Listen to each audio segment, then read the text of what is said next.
À ta grâce, et cela dans le nom puissant de Jésus. Amen. Amen, amen. Nous bénissons Dieu pour la grâce qu'il nous accorde encore ce matin, de pouvoir nous unir en ce lieu pour parler de sa part.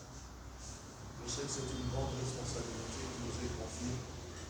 Et ce qui est vrai, je sais que Dieu est au rendez-vous ce matin. Amen. Je ne pourrais dire merci au Seigneur, au Saint-Esprit, à Dieu, pour la grâce m'accordée de nous tenir ici. Quand on se tient ici, ce n'est pas qu'on est meilleur que les autres. Non. Quand on se tient ici, c'est parce que simplement Dieu nous a fait grâce de parler de ce qu'il nous a dit à nos frères et à nos sœurs. Et par moment, quand on se tient, ce n'est pas qu'on s'adresse simplement au peuple de Dieu, mais Dieu aussi s'adresse à nous qui parlons en ce lieu. Pourquoi? Parce qu'il sait que nous avions toujours besoin de lui. Il sait que nous ne pouvons rien faire sans son agrément. Amen, amen.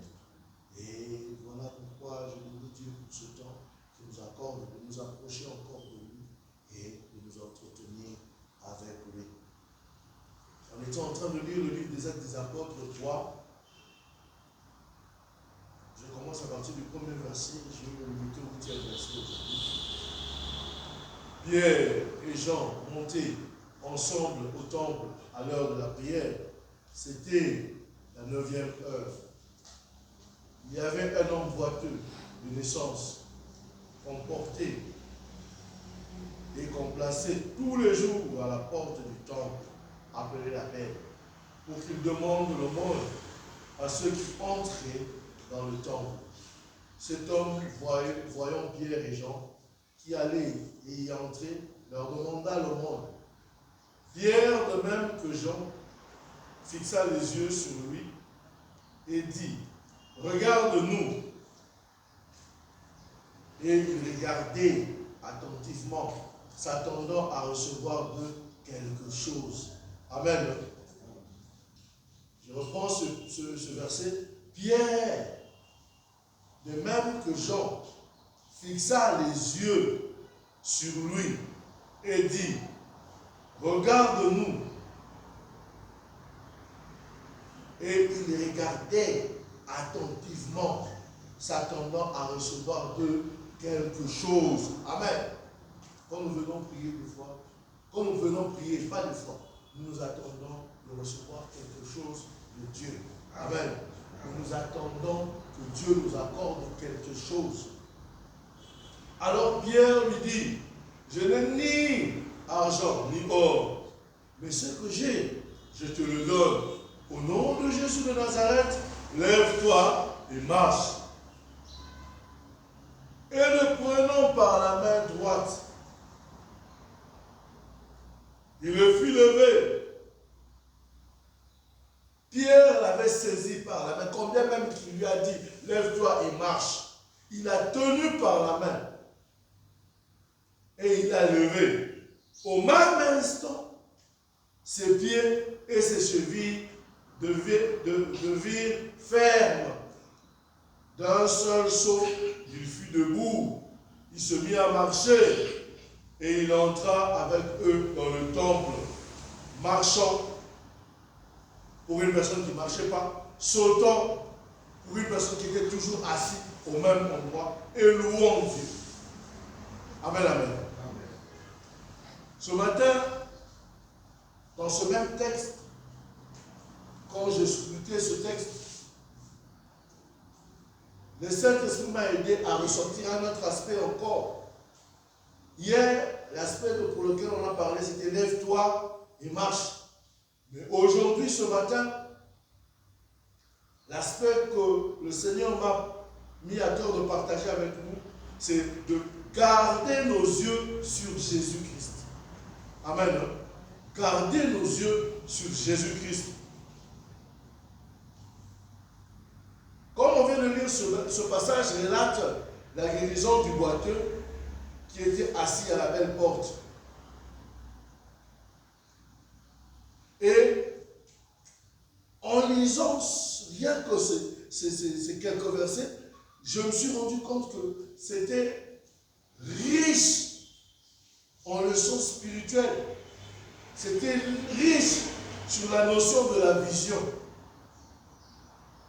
Et cela aussi nous montre, nous donne beaucoup d'informations sur les personnes qui s'attendent au Seigneur, sur les personnes qui sont focalisées à s'attendre au Seigneur, de recevoir quelque chose du Seigneur. Et je vais en sortir quelques leçons qui pour moi ont été des leçons clés. Voilà pourquoi j'avais dit que quand on se tient ici, des fois quand on parle, on se parle nous-mêmes aussi. Que j'ai eu à comprendre. Et pour moi, j'ai trouvé que c'était vraiment d'une très grande importance que l'on puisse fixer nos regards à un bon endroit. Ne fixons pas nos regards de n'importe où, mais qu'on puisse fixer nos regards à un bon endroit. Et le meilleur endroit qu'on peut fixer nos regards et nous attendre de recevoir quelque chose, c'est vers Dieu. Le premier point, je pourrais dire ceci.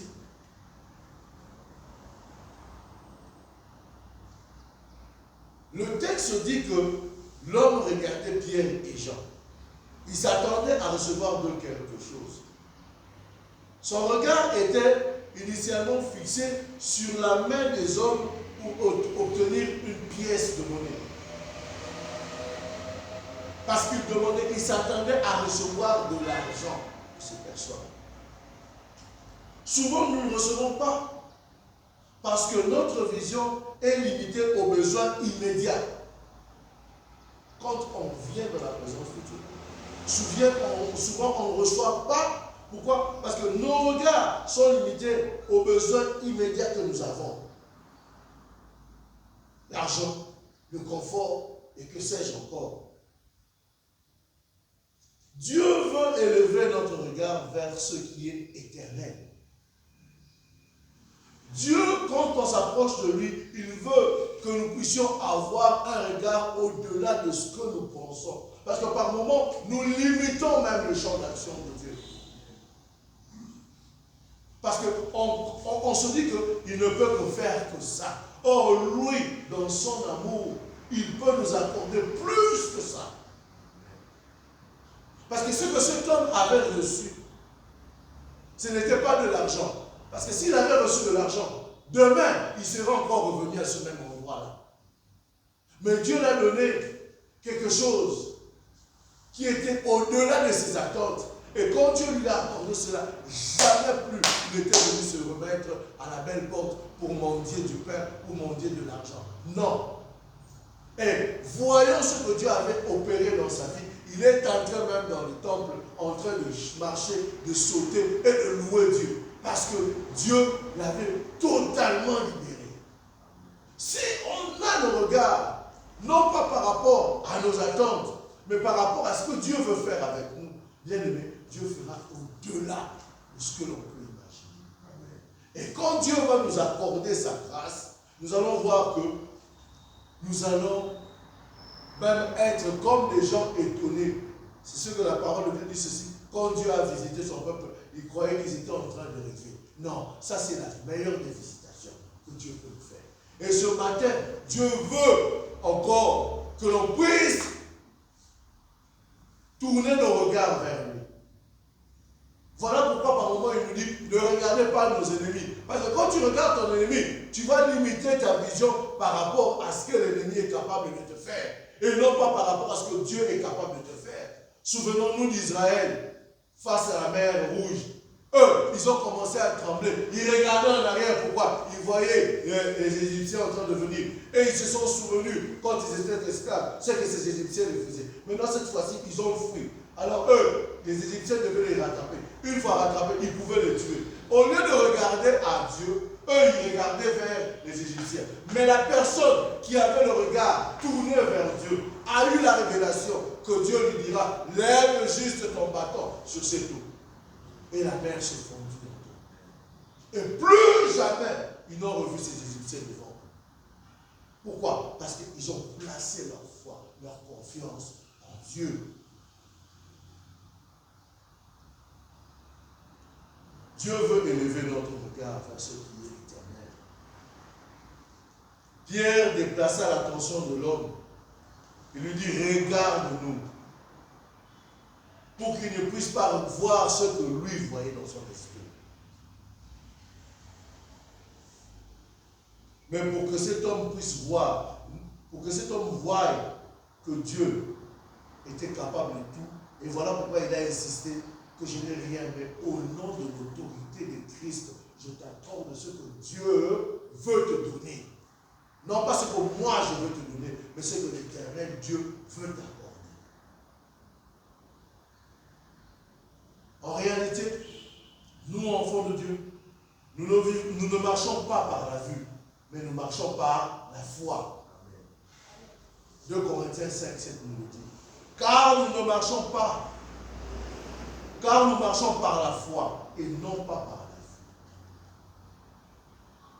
Il y a une autre vérité qui est sortie encore quand je faisais cette lecture. Pierre dit explicitement, regarde-nous. Pour que le miracle se produise, il fallait une connexion visuelle et spirituelle. Une interruption des distractions environnementales. Souvent, certaines choses ne nous arrivent pas. Pourquoi? Parce que nos regards sont tout autour, comme je l'ai dit avec Israël. On regarde ce qui se passe tout autour de nous. On regarde les mouvements qui se tiennent tout autour de nous, au lieu de regarder à ce qui est essentiel, vers Dieu. Et vous allez voir, il a dit, regarde, et l'homme fixa son regard vers ces dernières personnes. Vers qui fixes-tu ton regard?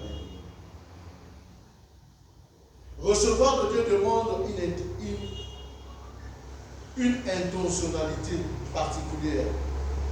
Si notre regard est dispersé sur nos problèmes ou sur la foule qui entre au temple, comme cela était le cas ce jour-là, nous manquerons la visitation. Hier, je nous ai dit, la belle porte était le symbole de la religiosité, de la Grand Robert, let's go, de la les apparences. Les apparences. Ça, c'est la foule. On ne sait pas qu'est-ce qu'on... Quand on se dit la vérité par moment, les gens croient qu'ils viennent seulement à l'église parce que je dois venir à l'église. Non. On ne vient pas à l'église pour venir à l'église. On vient à l'église parce qu'on veut rencontrer notre amoureux. On veut rencontrer celui qui nous a sauvés. On veut rencontrer celui qui nous dit des paroles, qui donne la paix. On veut rencontrer celui qui a le... auprès de qui nous avons tout. On vient écouter la voix de notre bien. On vient le louer, on vient l'élever. On vient se prosterner devant lui. Parce qu'on sait que sans lui, on n'est rien. On ne vient pas à l'église comme au musique. Je sais que celui-là, il va apporter ça et ça, et ça fait... Non! On vient à la maison de notre Père. Et souvent, si on suit la foule, nous risquons de manquer notre visitation. Parce que la foule nous amène à la distraction. Fixer son regard, c'est aligner sa foi sur la source du miracle qui est Dieu. Le miracle, c'est quoi? C'est ce que moi, je ne suis pas capable de faire. En réalité, le miracle, c'est la manière de Dieu d'agir. Le miracle, c'est quand Dieu agit.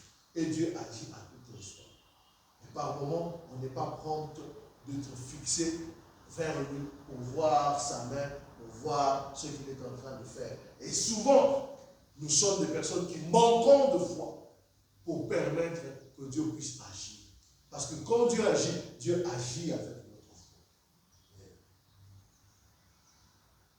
Voilà pourquoi quand nous nous approchons de son trône de grâce, nous devons être rassurés qu'il va nous faire du bien. Et par moment, comme un enfant, tu demandes une voiture, mais le Père sait que pour toi, il ne te faut pas une voiture. il sait qu'il te faut un vélo. Parce que s'il te donne cette voiture, tu vas aller te cogner contre le mur et tu vas mourir. Mais si tu as un vélo, tu vas conduire dans la parcelle et tu resteras toujours devant. Il te verra dans sa présence. Et que quand Dieu nous donne quelque chose, quand Dieu fait un miracle, en réalité, vous allez voir, même quand cette personne a commencé à marcher, la première des choses que cette personne a fait, il n'est pas rentré chez lui à la maison. Non, cette personne en réalité c'était un évangéliste. Il est entré dans le temple, là où il n'a jamais mis ses pas. Et quand il est entré, qu'est-ce qu'il a fait? Peut-être que les autres étaient assis par habitude, mais lui, il a commencé à sauter. Lui, il a commencé à louer Dieu. Parce qu'en réalité, dans la présence de Dieu, on doit faire quoi? On doit louer Dieu. Lui, il a loué Dieu. Et les gens disent, voilà ce que Dieu a fait. Mais c'est cette personne. Oui, ils ont reconnu cette personne. Pourquoi? Par moments, certaines personnes ne nous reconnaissent pas parce qu'on n'accomplit pas ce que Dieu attend de nous. Quand Dieu agit, quand Dieu nous accorde sa grâce, c'est pour que nous puissions témoigner de sa bonté, témoigner de son amour, témoigner de ce qu'il a fait pour nous, afin que les autres puissent encore s'affermir et dire que le chemin sur lequel nous sommes, c'est le bon chemin. Continuons et avançons. Parce que nous avons un Dieu qui est fidèle.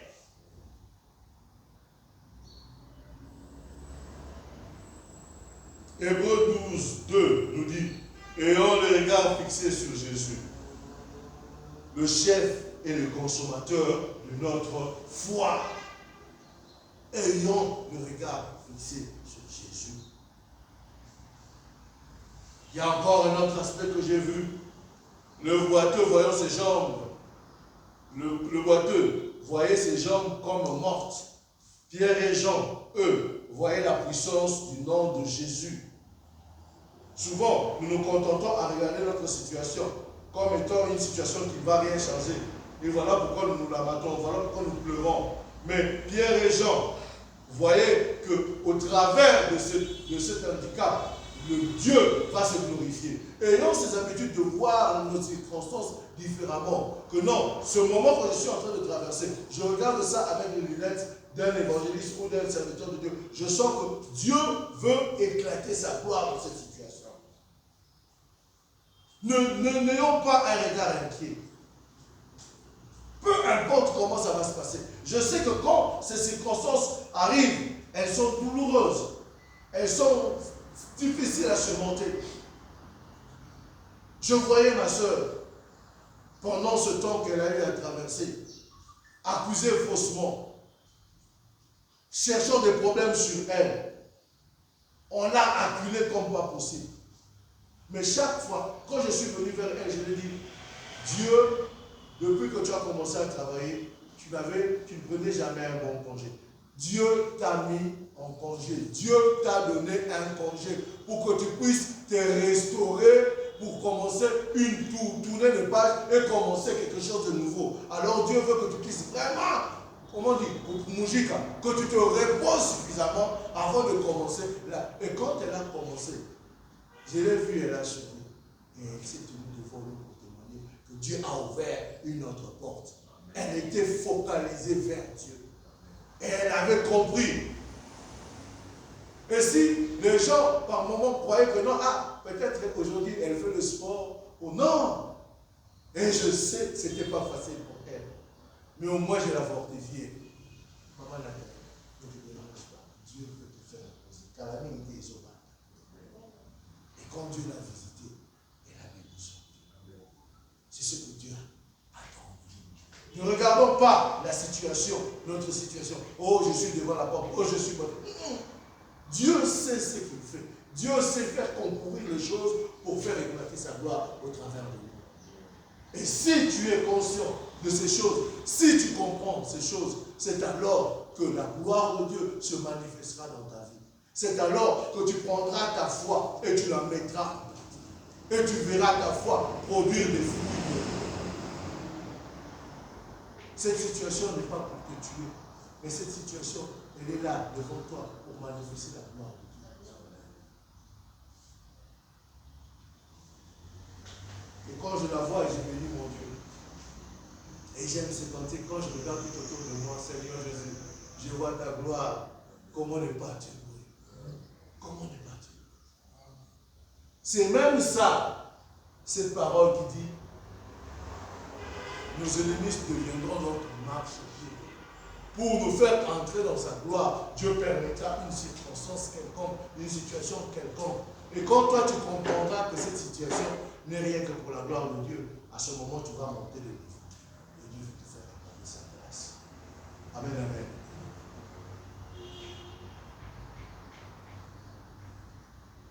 La vision de la foi ne nie pas la réalité. Oui, oui. La vision de la foi ne nie pas ce que tu traverses. L'homme était réellement boiteux. Ma soeur a été réellement licenciée de son boulot. Toi, peut-être que tes affaires ne marchent pas. Peut-être que ton enfant là est impoli. Peut-être que ta situation de santé, tu ne vois pas ça bouger. Oui, c'est la réalité. C'est comme ça que la situation se présente devant toi. Mais, il faut voir une réalité supérieure à celle-là. Il faut voir au-delà de ce que tu vis.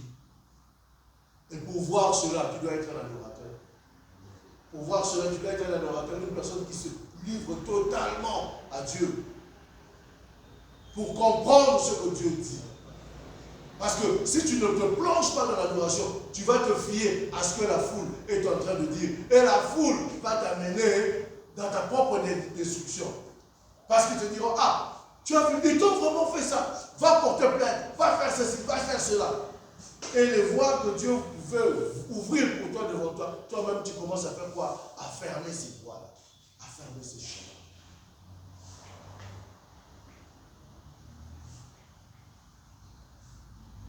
Pierre dira à cet homme au verset 6, ce que j'ai, je te le donne. Il avait la vision de la richesse spirituelle qui surpasse l'or et l'argent. Il avait la vision des choses célestes que Dieu était capable de faire dans la vie de cette personne, qui dépasse tout attendement d'une personne. Et Éphésiens 3:20 nous dit ceci. Or, à celui qui peut faire, par la puissance qui agit en nous, infiniment au-delà de tout ce que nous demandons ou nous pensons, Dieu est capable de faire. Au-delà de ce que nous imaginons, au-delà de ce que nous pensons. Pourquoi? Parce qu'il est Dieu. Amen. Et s'il le fait, il le fait pour que son enfant soit dans la joie.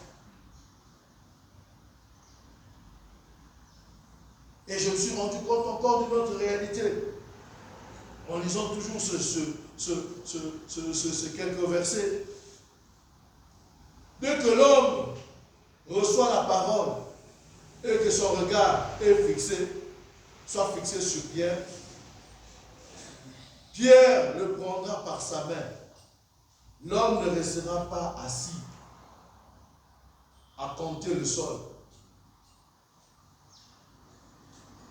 Une vision concrète de Jésus doit mener à une mise en mouvement. C'est ce que j'étais en train de dire hier.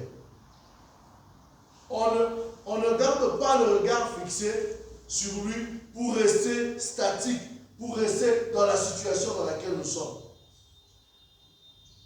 Mais pour puiser la force de marcher et de sauter. Voilà pourquoi Pierre l'a saisi par la main pour le relever. Laisse que la parole de Dieu ce matin puisse te saisir par ta main et te relever dans ta situation. Laisse que la parole de Dieu ce matin puisse te saisir et te relever afin que ceux qui ne marchaient pas, ceux qui boitaient, puissent marcher. Et que tu puisses rendre gloire à Dieu. La parole de Dieu dit ceci, il donne de la force à celui qui est fatigué et il augmente la vigueur de celui qui est tombé en défaillance. Isaïe 40, 29. En résumé, le texte nous apprend que ce que vous regardez détermine ce que vous recevez. Si l'homme était resté focalisé sur son infirmité, il n'aurait vu que la poussière du sol. En levant les yeux vers le serviteur de Dieu, il rencontre le nom de Jésus qui lui a guéri, qui lui a donné la guérison, qui l'a restauré. Ce récit est un passage unique du Nouveau Testament. Il n'existe pas de parallèle direct avec des autres textes, bien sûr, ou une autre version de la même histoire, dans les évangiles ou dans les épîtres. Car le livre des Actes raconte des événements qui se déroulaient après la résurrection de Jésus-Christ. Cependant, on trouve des parallélismes thématiques et structurels très frappants qui permettent de mieux de comprendre ces textes.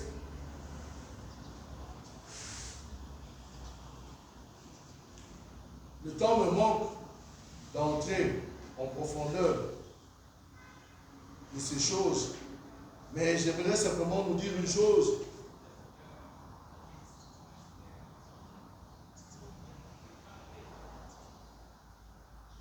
L'auteur des Actes a structuré ces récits pour montrer que Pierre continue exactement l'œuvre de Jésus. On peut comparer cela dans le livre des Actes 3, le livre de Actes 3, 1 à 10, avec la guérison du paralytique dans Luc 5, 17, 26. On parle de l'infirmité. Dans les deux cas, un homme ne pouvait pas marcher. On parle de l'autorité. Jésus dit, lève-toi et marche. Pierre dit, au nom de Jésus de Nazareth, lève-toi et marche. On peut aussi dire la réaction. Les deux hommes se levèrent instantanément et la foule était remplie de stupeur et glorifiait Dieu. Laisse-moi te dire une chose. Longtemps que tu ne vas pas Dieu, longtemps que tu n'auras pas ton regard tourné vers Jésus, longtemps que tu n'espéreras pas en Dieu, et que tu verras ton problème à la place de voir la gloire que Dieu veut manifester dans ta vie, tu resteras comme ce boiteux devant la belle porte. Et ce matin, je veux te dire, je suis venu vous dire une chose, que Dieu veut se glorifier dans notre situation. Dieu veut se glorifier dans notre vie. Dieu veut se glorifier dans ta situation, dans ton problème, dans ta maison, dans ce pays. Il veut se glorifier. Alors, levons d'ordre les yeux vers lui, vers Jésus, le consommateur de notre foi, et faisons-lui, rendons-lui l'honneur et la gloire qu'il lui est due, afin qu'il se glorifie dans nos vies. Élevons donc nos voix et prions tous. Seigneur, merci pour ce temps que tu nous apportes encore de nous tenir en ce